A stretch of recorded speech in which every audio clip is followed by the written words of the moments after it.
Reddit-User Spontaneous Age postete im Jahr 2009 auf AMA, dass er gestern das erste Mal harte Drogen konsumiert hatte.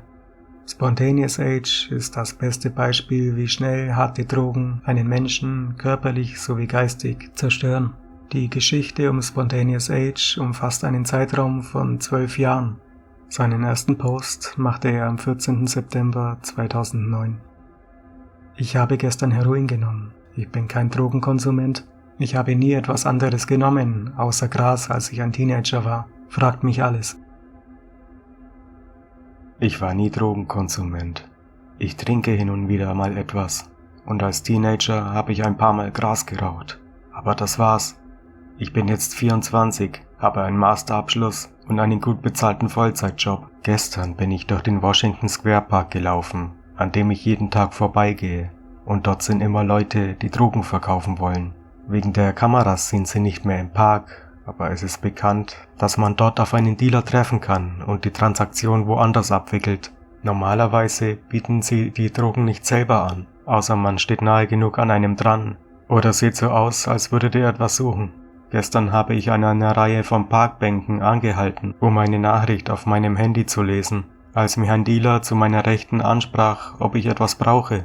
Mein Leben war ziemlich langweilig bis dahin und in den letzten Jahren habe ich nicht wirklich gelebt, bin nie irgendwelche Risiken eingegangen, habe nie etwas Verrücktes getan, also dachte ich, scheiß drauf, ich kaufe etwas Gras, ist schon lange her. Ich sagte ja und er fragte mich mehrere Male, ob ich ein Polizist sei. Er gibt mir seine Nummer und sagte mir, dass wir uns an einem Fastfood-Restaurant treffen sollten. Einige Blocks weiter und er sagte, wir treffen uns da. Ich sagte ja und schaute nervös nach, ob ich überhaupt genug Geld dabei hatte, bevor ich mich mit diesem zwielichtigen Typen treffe. Wir setzten uns hin und nachdem er mich mehrere Male gefragt hat, ob ich ein Polizist sei, fragte er mich schließlich, was ich brauche. Ich sagte, ich möchte nur ein kleines Tütchen. Oh, sorry Mann, ich verkaufe erst ab einer halben Unze. Das ist ungefähr 14 Gramm. Du könntest das haben, ich habe aber auch noch Coke und Haar dabei. Zu diesem Zeitpunkt wollte ich jetzt nicht unbedingt 14 Gramm Marihuana kaufen. Wahrscheinlich habe ich in meinem ganzen Leben nicht mehr als ein Achtel davon geraucht. Aber ich begann über sein letztes Wort nachzudenken.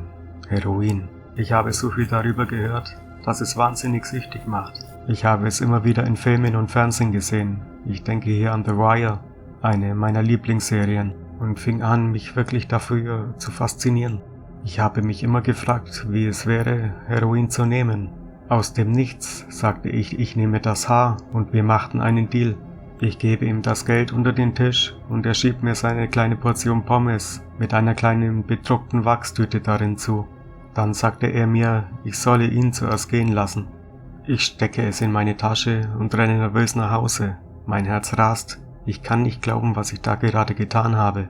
Ich hielt das Tütchen in meinen Handflächen fest und schwitzte die ganze Heimfahrt lang. Als ich nach Hause komme, öffne ich die Tüte und schütte ein paar goldene Flocken und Pulver auf meinen Couchtisch aus Glas. Zu diesem Zeitpunkt weiß ich nicht mal, was ich tun soll. Ich weiß, dass man Heroin schnupfen kann, aber es sah alles so schuppig aus. Also versuche ich mich daran zu erinnern, wie sie es in den Filmen gemacht haben.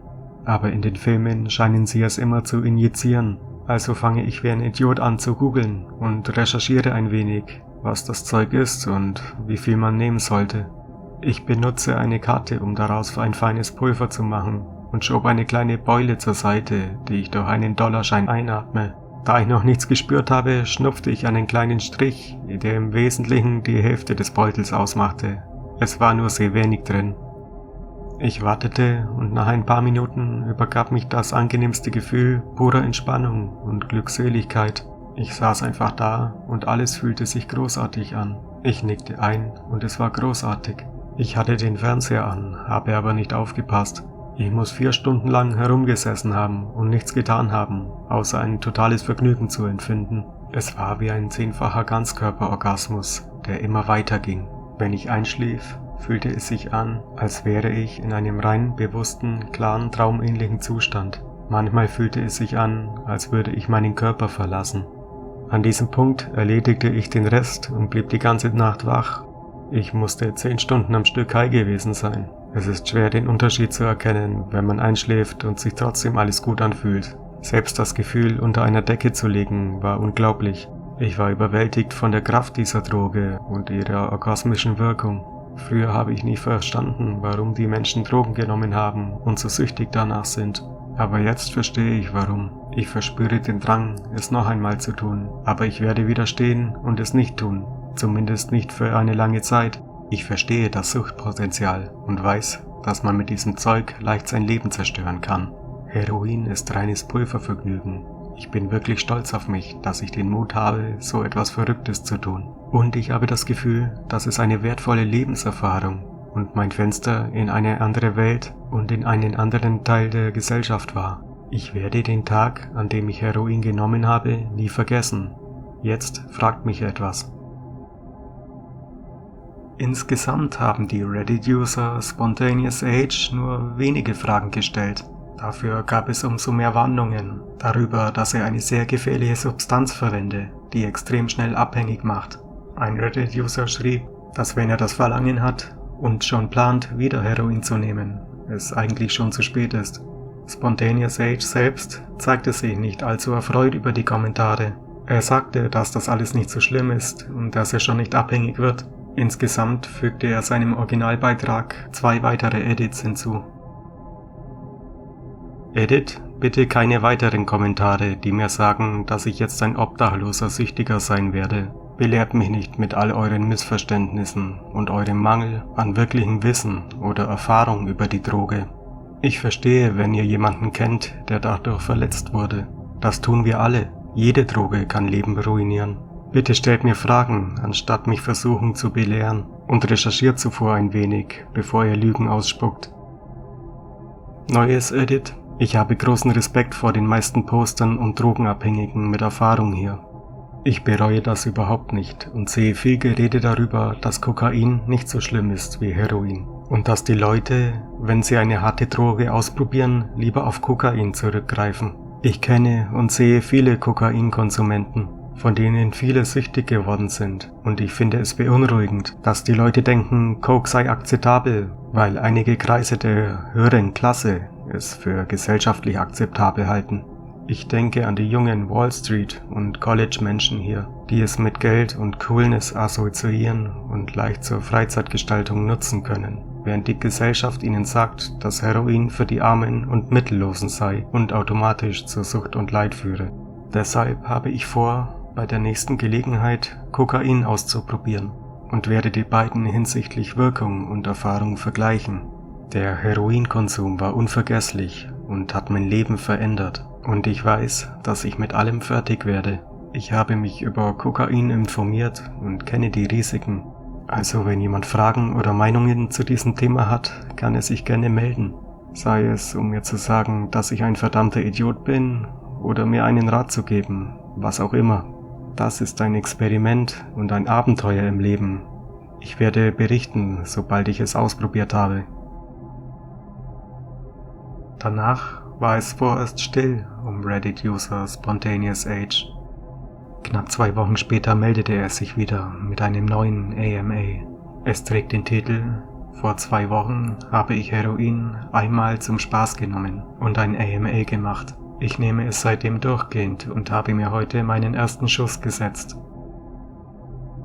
Ich weiß, dass es viele Leute geben wird, die mir sagen, ich habe es dir ja gesagt, und mich dazu drängen, Hilfe zu suchen.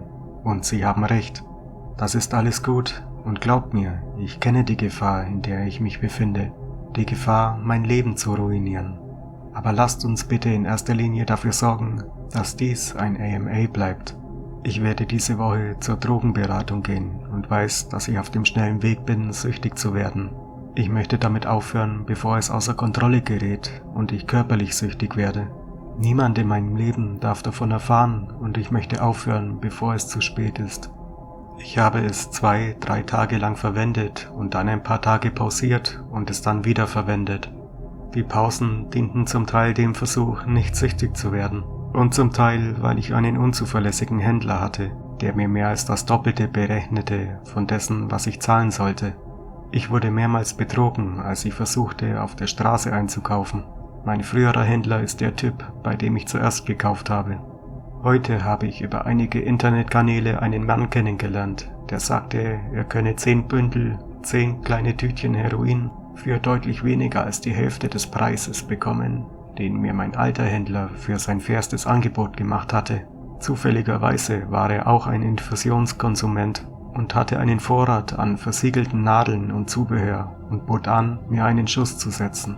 Ich hatte irgendwie gehofft, dass ich jemanden finden würde, der das tun würde, und er war ein Profi darin, meine kleinen verborgenen Adern zu finden. Mit einem Tütchen injizierte er mir einen Schuss. Um den Film Trainspotting zu zitieren: Nehmen Sie den besten Orgasmus, den Sie je hatten, multiplizieren Sie ihn mit 1000 und Sie sind noch nicht mal nah dran. Er gab mir ein paar neue Nadeln und Zubehör, und als ich nach Hause kam, versuchte ich es selbst. Nachdem ich unzählige Male keine Vene getroffen hatte, bekam ich es endlich hin und konnte loslegen. Ich habe seit 16 Uhr 5 Tütchen injiziert, das letzte vor etwas weniger als einer Stunde, und ich werde weitermachen. Fragt mich alles. Sorry für die Verzögerung, falls ich einschlafe. Spontaneous Age's Beitrag wurde innerhalb kürzester Zeit 1000-mal kommentiert. Die Reddit-User rieten Spontaneous Age, schnellstens einen Therapieplatz aufzusuchen, zur Drogenberatung gehen oder ähnliches und schnellstens mit dem Heroin aufzuhören. Wenn ich hier von Drogenberatung oder Therapie spreche, dann meine ich Narcotics Anonymous, eine Anlaufstelle für Suchtkranke in den Vereinigten Staaten. Spontaneous Age würde seinen Post weitere Male editieren. Mit jedem weiteren Update wird er sich seiner Situation zunehmend bewusst, und wenn er sich anfänglich noch nicht eingestehen will, dass die Sucht längst Oberhand gewonnen hat, wird ihm in seinen letzten Updates klar, dass das alles ein großer Fehler war und die Situation ernster ist als gedacht. Edit: Ich bin eingenickt, nachdem ich mir um 4 Uhr einen neuen Schuss gesetzt hatte keine Lust mehr, mir das anzuschauen und bin einfach mit Schmerzen und Kopfschmerzen aufgewacht. Für diejenigen, die denken, ich sei ein Troll, weil ich Heroin nehme und gut tippen kann und eine gute Grammatik habe, verpiss dich. Es ist nicht so schwer, wenn man langsam und vorsichtig tippt, ohne auf den Bildschirm zu schauen. Der Bildschirm ist zu hell und verschwommen. Es ist eine Herausforderung, aber ich poste lieber zusammenhängend als wie ein Idiot. Ich weiß, es ist schwer zu glauben, dass jemand, der dumm genug ist, Heroin zu nehmen, in anderer Hinsicht intelligent ist. Die Kommentare lösten sich in sinnlosen Vorwürfen auf, ein Troll zu sein. Ich wollte mich an einer Diskussion beteiligen und wusste, dass ich Hilfe brauche und mein Verstand nicht ganz richtig ist. Ich werde mir die Beiträge ansehen und auf die echten antworten, sobald es mir besser geht. Ist das Beweis genug? Hier verlinkte Spontaneous Age ein Bild, das aber leider nicht mehr online ist. Wollt ihr noch meine Einstichstellen sehen? Sie sind nicht schön und das ist weniger als 24 Stunden nach dem ersten Schuss her. Ich bin nicht stolz drauf und postete hier, weil ich es niemandem im Leben erzählen kann und ich es nicht für mich behalten möchte. Ich dachte, ein weiterer AMA würde mir die Möglichkeit geben, anonym über meine Probleme zu sprechen und mir über das Ausmaß dieser Situation bewusst zu werden. Die Arschlöcher, die sagen, dass das alles fake ist, können sich selber ficken. Leute können darüber schreiben, Prostituierte zu sein und all diese Dinge, die andere Menschen wehtun, aber weisen jemanden zurück, der auf dem Weg ist, ein Süchtiger zu werden, der Hilfe braucht und einfach nur reden will und vielleicht anderen Menschen helfen kann, nicht dieselben Fehler zu machen. Ich schätze die Leute, die mir legitime Ratschläge geben und Fragen stellen. Ich gehe zur nächsten Drogenhilfe, die ich finden kann. Neues Update. Ich freue mich über alle aufrichtigen Bedenken und Ratschläge. Ich habe meinen Vorrat aufgebraucht. Schlechte Idee, aber zu spät. Habe meine Nadeln weggeworfen und bin vorerst zu erschöpft, um auf Kommentare zu antworten. Wenn ich in ein paar Stunden wieder nüchtern bin, checke ich ein paar Beratungsstellen ab. Update, was auch immer. Ich habe ungefähr 30 Stunden geschlafen, schwitzte am ganzen Körper und jetzt geht es mir gut. Ich habe auch zum ersten Mal seit einer Woche geschissen, was ziemlich großartig war. Ich kann damit alleine aufhören. Ich glaube nicht einmal, dass ich überhaupt einen Termin beim süchtigen Treff brauche. Aber ich schließe es nicht aus. Ich habe keine Lust oder Verlangen, Heroin zu nehmen. Ich bin mir sicher, dass einige von euch schnell sagen werden, dass ich Hilfe brauche und vielleicht habt ihr recht. Aber im Moment denke ich, dass es mir gut gehen wird. Drogenhilfe-Update. Ich ging zur Selbsthilfegruppe und erzählte meine Geschichte und sie schien viele Leute zu treffen. Ich weinte. Ich bekam viel Unterstützung. Wir tauschten Nummern aus. Ich fühlte mich an einem guten Ort und glaubte wirklich, dass ich nie wieder etwas nehmen muss. Ich werde wieder hingehen. 1000. Kommentar-Update. Fick mein Leben. Ich wünschte, ich würde trollen und das alles wäre eine ausgefeilte Lüge. Ich habe alles richtig gemacht, war clean und irgendwie kam das Gerücht auf, das ich konsumiert hatte. Meine Freundin hat es herausgefunden und sich letzte Nacht praktisch von mir getrennt. Liegt diese Entscheidung jetzt aber auf Eis. Ich muss mich in 2 Stunden um ein ernstes Geschäft bzw. eine Arbeit kümmern. Und ich weiß nicht, ob ich dazu überhaupt in der Lage sein werde. Ich kann nicht aufhören zu weinen. Scheiß auf Heroin. Scheiß auf mein Leben. Ich schätze, ich muss nicht sagen, dass Heroin mein Leben in weniger als 2 Wochen ziemlich ruiniert hat. Ich möchte einfach sterben. Mittwochabend-Update. Verdammt, ich ziehe mich immer noch zurück, muss mich übergeben und schwitze literweise. Ich würde jetzt echt gern rückfällig werden, aber ich weiß, dass ich es nicht tun sollte. Das Verlangen ist so stark und so überwältigend.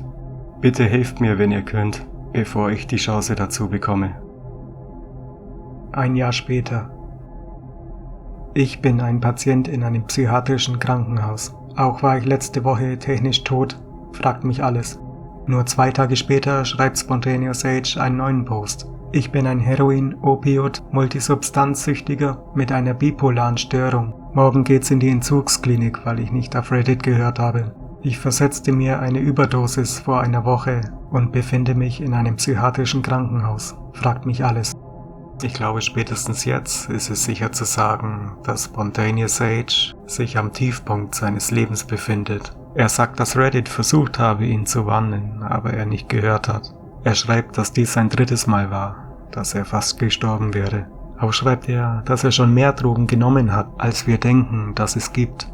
Also entweder hat Spontaneous Age all diese Drogen in diesem einen Jahr gemacht, oder er war doch nicht ganz so ehrlich, als er gesagt hatte, er hat nur Gras ausprobiert. Jedenfalls würde jetzt eine längere Zeit vergehen, bis Spontaneous Age wieder postet. Für die nächsten 7 Jahre fragten sich die Reddit-User, was aus Spontaneous Age geworden ist.